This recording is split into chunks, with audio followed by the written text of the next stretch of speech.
வரிகுதிரை ஒட்டகச்சிவிங்கி என்று ஒரு விலங்கு இருப்பதாக சொல்கிறார்களே, உண்மையா? உண்மைதான்.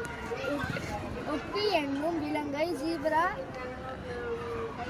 ஜிராஃபி, வரிகுதிரை, ஒட்டகச்சிவிங்கி என்றும் அழைக்கின்றனர்.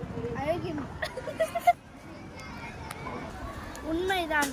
ஒப்பி என்னும் விலங்கை ஜீப்ரா, ஜிராஃப், வரிகுதிரை, ஒட்டகச்சிவிங்கி என்றும் அழைக்கின்றனர்.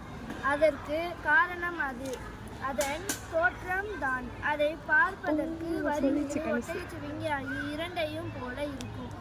இது ஒரு அரிய வகை விலங்கு. காங்கேய குடியரசு பகுதியில் மட்டுமே இதை காண முடியுமா? மிகுந்த கூச்ச சுபாவம் உள்ள விலங்கு என்பதால் காட்டுக்குள் பதுங்கியே வாழும். அதனால் வனவிலங்குக்கு ஆர்வலால்தான் இதன் எண்ணிக்கையை கணக்கிட முடியவில்லை. நன்றி.